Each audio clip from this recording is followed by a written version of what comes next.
Number 4 को पहले कर लेते हैं। ये इसी टाइप का है जैसे हमने क्वेश्चन नंबर सेकंड को किया था। तो क्वेश्चन में लिखा क्या है, यूक्लिड विभाजन प्रमेयिका का प्रयोग करके दर्शाइए कि किसी धनात्मक पूर्णांक, तो अब पूर्णांक कैसा है, धनात्मक पूर्णांक का वर्ग किसी पूर्णांक m के लिए 3m या 3m प्लस 1 के रूप का होता है। तो हमें सिद्ध करना है कि धनात्मक पूर्णांक का वर्ग 3m या 3m प्लस 1 की फॉर्म में आता है या उस रूप का होता है। तो शुरू वैसे ही करेंगे, लिख लेंगे माना a एक धनात्मक पूर्णांक है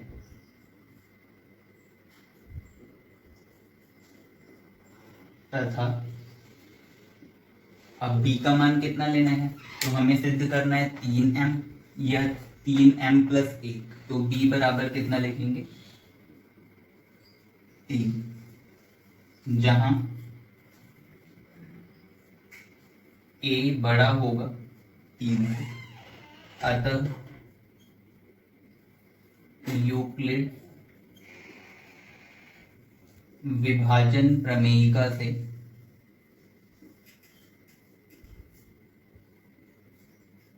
हम क्या लिख सकते हैं, a बराबर बी क्यू प्लस आर होता है और b का मान हमने कितना रखना है 3, इसलिए a बराबर 3q प्लस आर आ जाएगा, जहां r ग्रेटर देन और इक्वल टू 0 और लेस देन b लिखते हैं तो b का मान 3 था। आप यहाँ भी लिख सकते हो साथ ही कि r बड़ा है और बराबर है 0 के और छोटा है b से। तो ये कंडीशन हर बार सभी को ध्यान रखनी है, इसी की हेल्प से ही आप आगे क्वेश्चन को सॉल्व कर सकते हो। तो लिखा जा सकता है अतः r का मान क्या क्या हो सकता है, या तो 0 और या तो 1 और या 2 के बराबर। ऐसा क्यों, क्योंकि यहाँ कंडीशन लगाई गई है कि r 0 के बराबर या बड़ा होगा या 3 से छोटी संख्या होगी। अब इसको हम मान लेते हैं समीकरण नंबर 1 और समीकरण 1 में r के ये विभिन्न मान रखेंगे जैसे क्वेश्चन नंबर सेकंड में रखा था। तो लिख लेंगे समीकरण 1 में r बराबर 0 रखने पर, अब जब 0 रखा जाएगा तो a बराबर कितना आ जाएगा 3q प्लस r का मान यहाँ पर कितना रखना है 0 के बराबर। तो ये लिख लेंगे a बराबर 3q प्लस 0। अब आगे अगर 3q प्लस 0 को सॉल्व करें तो वो कितना मिलता है, a का मान 3q के बराबर। तो इसके बाद हमें क्या सिद्ध करना है, धनात्मक पूर्णांक का वर्ग। तो हमने माना क्या, एक धनात्मक पूर्णांक क्या है a, अब इसका वर्ग करना है। तो इसको हम मान सकते हैं कि समीकरण 2 है और समीकरण 2 में दोनों पक्षों को, या चलिए ऐसा कर लेते हैं यहां से ही आगे स्टार्ट करते हैं, लिख लेंगे दोनों पक्षों का वर्ग करने पर,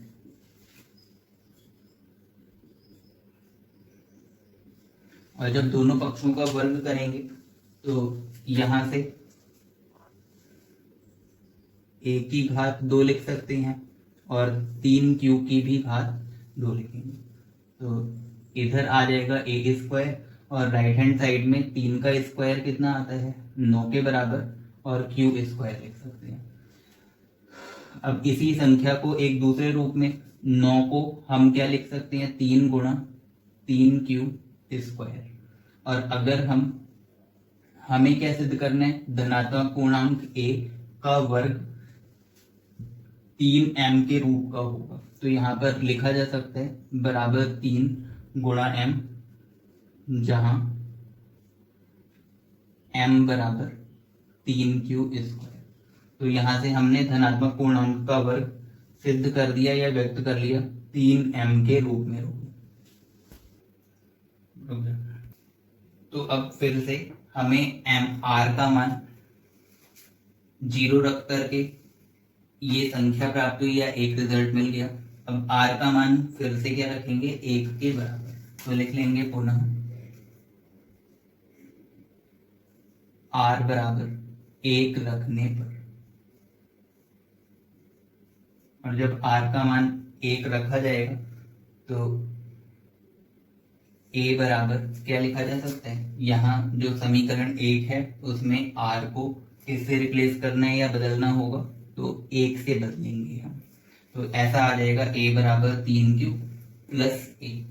अब हमें सिद्ध करना है कि धनात्मक पूर्णांक का वर्ग, तो पुनः क्या करना है, दोनों पक्षों का वर्ग लिख लेंगे। दोनों पक्षों का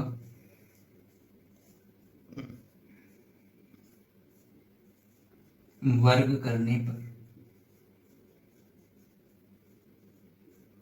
तो अगर हम दोनों पक्षों का वर्ग करते हैं तो यहाँ a की घात 2 और राइट हैंड साइड में भी क्या लिखेंगे, 3q प्लस 1 की घात 2 आ जाएगा। तो लेफ्ट हैंड साइड में तो a स्क्वायर ही बचना है, राइट हैंड साइड में आपने सूत्र पढ़ रखा होगा, उसके आधार पर ही करना है। लिखा जा सकता है a, ये b है तो a प्लस बी के होल स्क्वायर का सूत्र लगा होगा। तो यहाँ से आ जाएगा 3q स्क्वायर प्लस 1 का स्क्वायर मतलब b स्क्वायर प्लस 2 गुणा a गुणा b होता है a square plus b square plus 2ab। तो 2 इंटू a कितना है 3q और b कितना है 1। तो आप ऐसा लिख सकते हो 3 का स्क्वायर फिर से वही 9 और q स्क्वायर आ जाएगा प्लस 1 का स्क्वायर 1 के बराबर ही आता है और 3 दूनी कितना 6 क्यू लिख लेंगे। तो अब इसको एक दूसरे रूप में 9q square plus 6q plus 1 लिखा। इसका मतलब क्या कि प्लस 1 उधर लिख लिया और 6q को पहले लिख लिया गया। अब इन दोनों संख्याओं से अगर देखें तो हमें कॉमन कितना दिख रहा है, 6 और 9 दोनों 3 के पहाड़े में आते हैं। तो यहाँ से हम 3 कॉमन लेंगे, बचेगा कितना 3 3 9 तो 3q स्क्वायर प्लस 3 दूनी 6 तो 2q, ऐसा लिखा जा सकता है। और अंत में क्या लिखा हुआ है 1 तो प्लस 1 लिख लेंगे। तो यहाँ से a स्क्वायर बराबर कितना आ गया 3 गुणा पूरा ब्रैकेट प्लस 1। अब आप इसको फिर से a स्क्वायर बराबर 3, इस पूरे ब्रैकेट को अगर हम मान लें कि m के बराबर है तो 3m हो जाएगा प्लस 1 लिख लेंगे। और यहाँ लिख सकते हैं कि जहाँ m बराबर 3q स्क्वायर प्लस 2q। तो इस प्रकार हमने ऐसा भी सिद्ध कर लिया कि किसी भी धनात्मक पूर्णांक का वर्ग 3m प्लस 1 के रूप का भी हो सकता है और धनात्मक पूर्णांक का वर्ग 3m के रूप का भी हो सकता है।